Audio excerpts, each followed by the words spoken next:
Here's what you'll learn this week on Net Talk Live, the Internet Talk Show. Learn how to clean up your hard drive for the best performance online. And we'll take you to a website you can use to check the weather forecast for special days, any day in the future, and for anywhere in the world. And y'all stick around and learn about a website with some down-home Southern astrology guides for reading horoscopes. We'll teach you the best tips for making hyperlinks on your web pages. And everything you need to know about recording with a CD writer. Don't miss this week's funny internet download. And if you do miss something important, you'll need a good excuse. What about the mother of all excuses site? All that and more here on Net Talk Live. So let's get started. From our studios in Dallas, Texas, it's the most watched TV program of its kind in the world. Broadcast to over 100 countries. It's Net Talk Live in triplecast. Watch on TV. Listen on coast-to-coast radio. Watch or listen on your computer via the Internet. With Internet field reporter Georgia Foy, Gadget guy Dave Mathews, web head Luis Vallecillo, and your host, Laura Lewis. Net Talk Live is made possible by DigitalConvergence.com, engineering your digital future. Shebang.com, don't just shop, shebang. Exodus Communications, the Internet Data Center Company. So let's get started with the fun and excitement.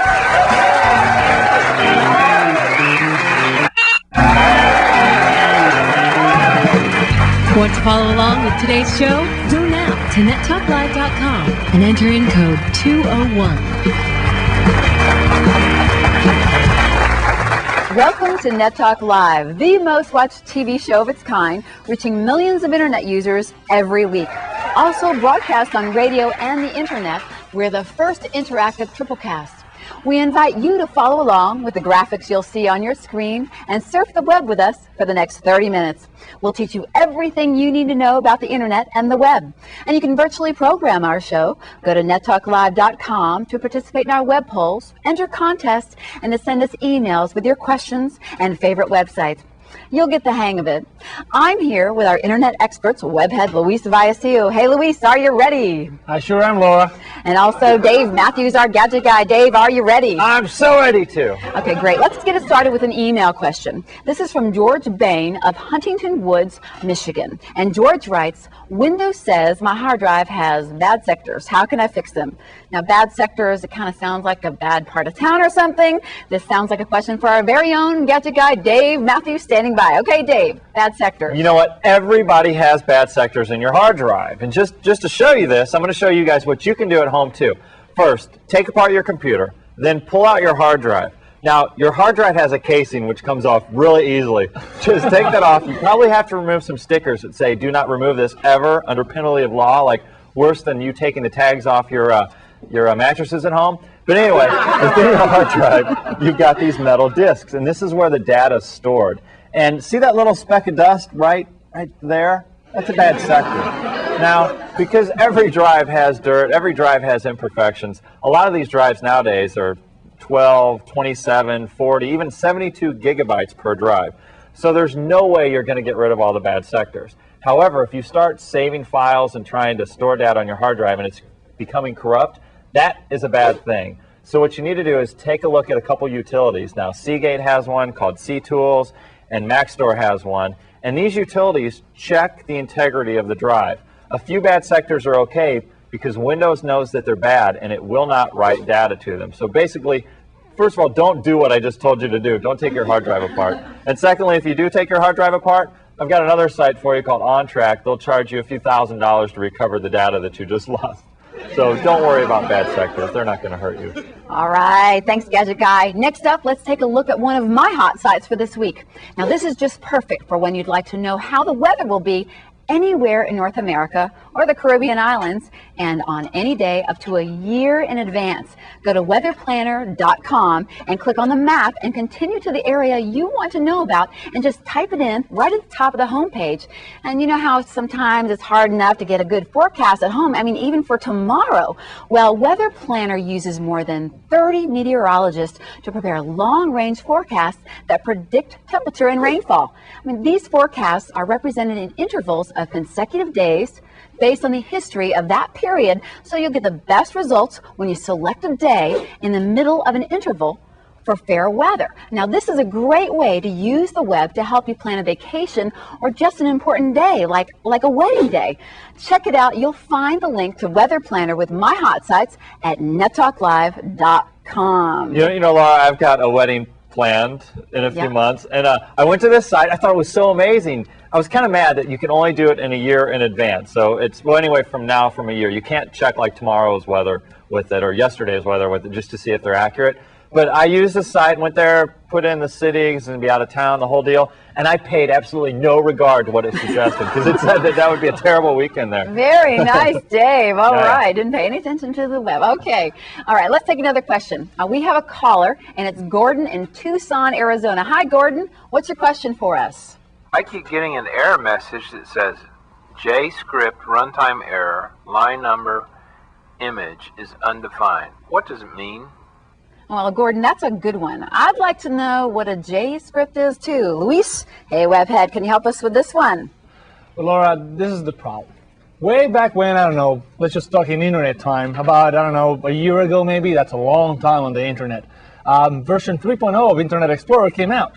Well, at that point, we had something called JavaScript. And Laura, JavaScript is a scripting language that you can use with your browser to do things that you normally wouldn't do with your browser. Like, let's say, a rollover button. You know those buttons that you roll your mouse over and they change? That is done most likely via JavaScript. Well, on Internet Explorer 3.0, they implemented their own version of the JavaScript 1.1, version 1.1. Well, the problem is that today, a year later, we have newer versions of JavaScript. So if you go to a page that uses a newer version of JavaScript, and you're still using Internet Explorer 3.0, it won't be able to read that JavaScript, and it's going to give you an error. The only thing you can do to fix the problem is go ahead and download Internet Explorer 5.0, which has the newer implementation of JavaScript. Okay. So it's one of those things. It's like you have an old version that doesn't understand the new versions that are on the web.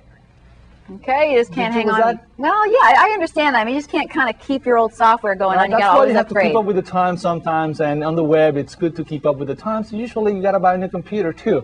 So it's one of those problems. All right, thanks, Luis. Okay, for our next site, we thought it might be fun to take our show on the road and get out of the studio and into the real world. Here's Georgia with this week's weird and funny site. I am at the coolest cafe in the universe. It's Main Street Internet Cafe, and we're surfing the web, hanging out, finding some really cool sites, and have I got a cool site for you. It's Southern Astrological Signs, and I'm from the South, so, these normal signs like Virgo, Cancer, Capricorn, those have no relevance for me. I need something like an okra or a catfish or a grit. As a matter of fact, I can tell you with all the cast members on Net Talk Live and myself what our signs are. Like Laura is a butterbean. That means she gets along pretty well with everybody, except moon pies. She's got to stay away from moon pies. I am a grit, which means I go really well with bacon and eggs, and that is so me. And Luis is a caller. That means he's a good social worker. He works really well, like as a baseball manager, something like that. But Luis, too, should stay away from moon pies. And Dave is a moon pie. So I'm suggesting that we take him off the show today because there's going to be trouble. There is going to be trouble. He's a moon pie. Go to the site, Southern Astrological Signs.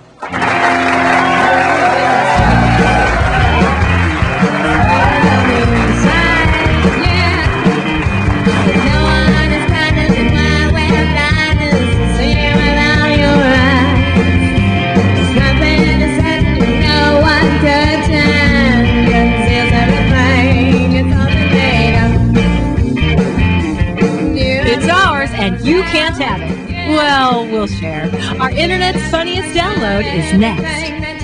Net Talk Live is made possible by shebang.com.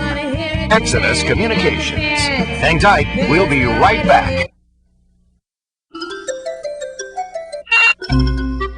This internet's funniest download is sure to make you smile. Watch this.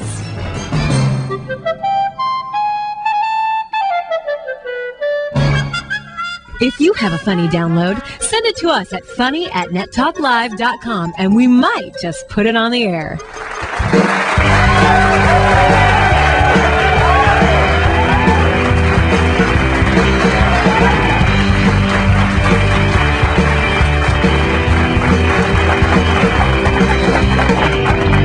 Welcome back. I'm Laura Lewis, and remember to go to nettalklive.com for answers to all the questions on the show and links to the websites like my next hot site. Now, here's something special for parents-to-be and new parents. Babycenter.com offers great advice for everything you need to know from before and during pregnancy to raising a baby to the toddler years. You'll find Baby Center has so much more, too, with information on topics like choosing a baby's name, hosting the perfect baby shower, and advice on health and safety for kids. I love the way this site covers the facts about topics like birth and labor, as well as things like traveling with children, which you know that can be a pain, and a special section for dads too. There's also a page to sign up for free membership with access to areas with custom features for your personalized pages.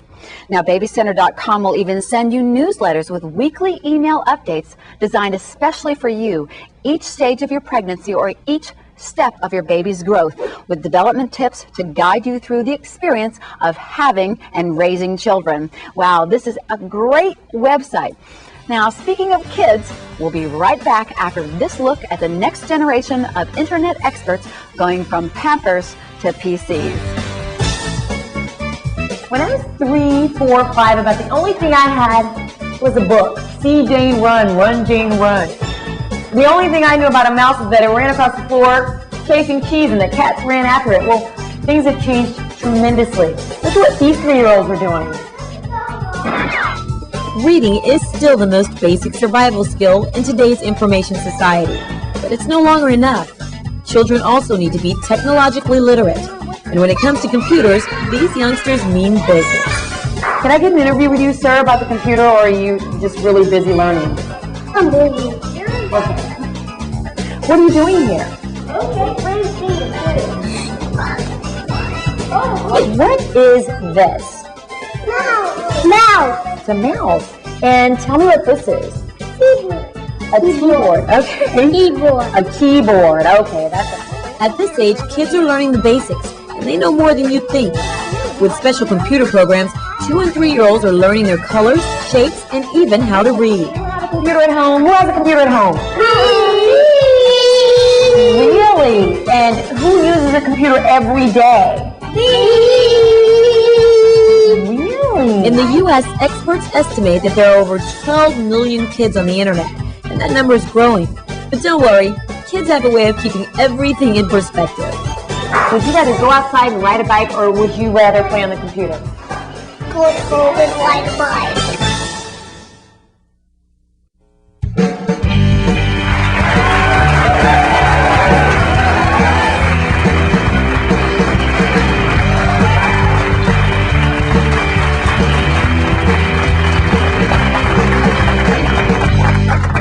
Welcome back to Net Talk Live. We're having a great time and invite you to surf along with us and learn all about the internet and the web. You'll find all the websites we've covered here at nettalklive.com. Now, we have another question sent to us via email, and this is from Ellen Musburger of Chicago, Illinois. Here's Ellen's message. I'm learning how to make web pages, and I need to know the difference between a relative and absolute path on a hyperlink. Okay, as soon as I read this, I knew who to turn to, our own webhead, Luis. Can you explain what Ellen is asking here? It's an honor that you thought of me, Laura.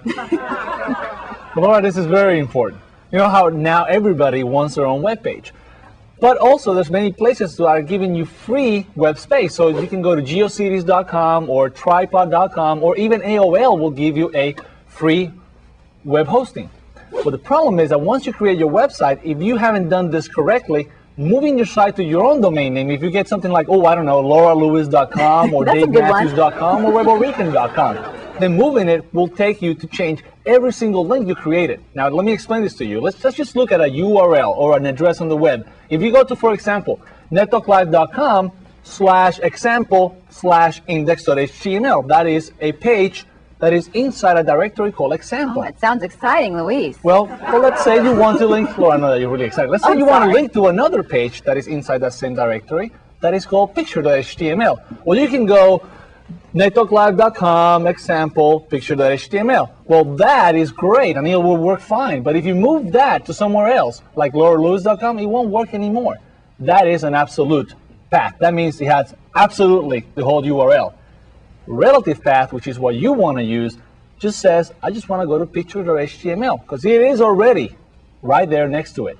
So what you want to do is use relative. You don't need to address the whole URL because then when you move your site, you're going to be in trouble because you have to change every single link that you created on your page. And Laura, I'm sure that you know exactly what I'm talking about. I do now, Luis. I really do. Anyway, thanks so much. I mean, it really was great. It's a great tip, especially when you start designing your own websites. Now, it's also that time again to check in with Georgia, hanging out, surfing the web over at the Main Street Internet Cafe. I'm telling you, this excuse will work. I've used it 1,000 times. If you don't want to come to work, use this excuse. Oh, hey, I got a really fun site for you. It's called the Mother of All Excuses page, and oh my gosh, will this site solve all your problems from here on out. There are excuses for the doctor, there are work excuses, there are police excuses, there are diet excuses. Like, for instance, the diet excuses.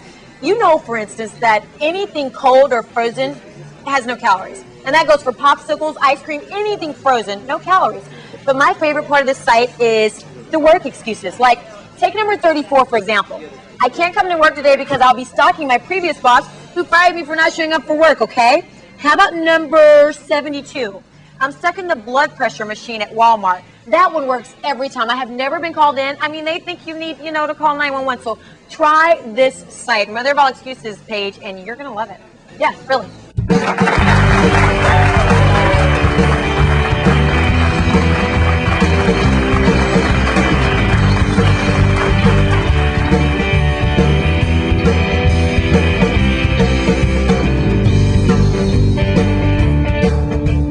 This week's web poll asks, do you believe it's bad luck if it rains on your wedding day?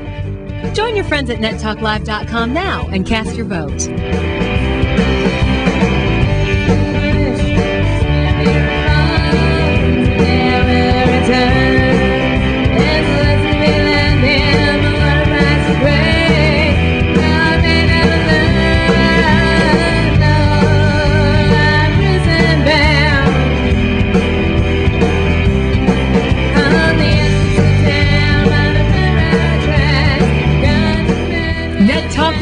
For the whole family. Stay tuned. We'll be right back.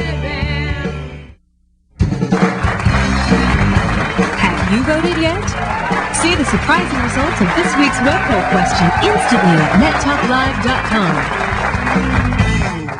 nettalklive.com. We're back, and we've saved the best for last this week on Net Talk Live. Remember to check out Georgia's great websites, links to my hot sites, and insights from Luis and Dave, all at nettalklive.com.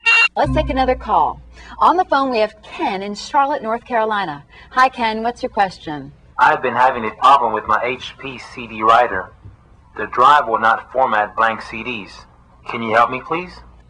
Can you help me? I don't understand that. Well, there are formats to CDs, but it's like CD graphics, CD audio, etc. When you have a rewritable CD or a burnable CD, you don't format it like you used to do with the old floppies. When you write the CD tracks, it does a format as well.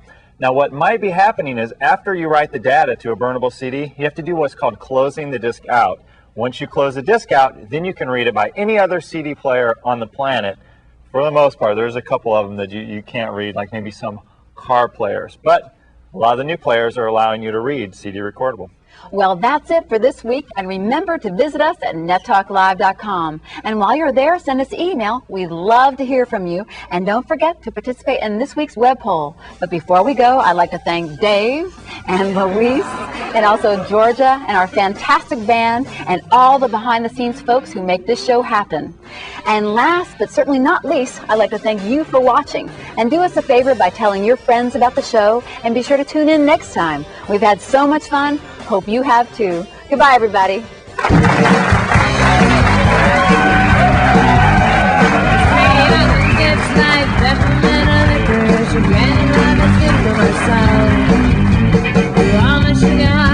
Confection boy.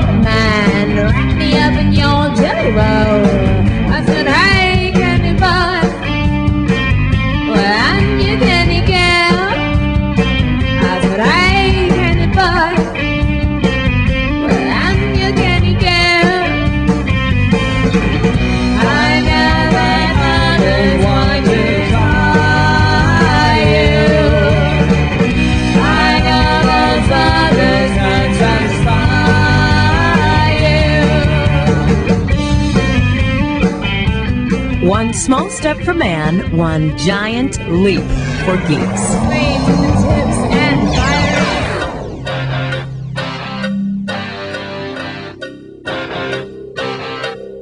Net Talk Live has been made possible by DigitalConvergence.com, engineering your digital future.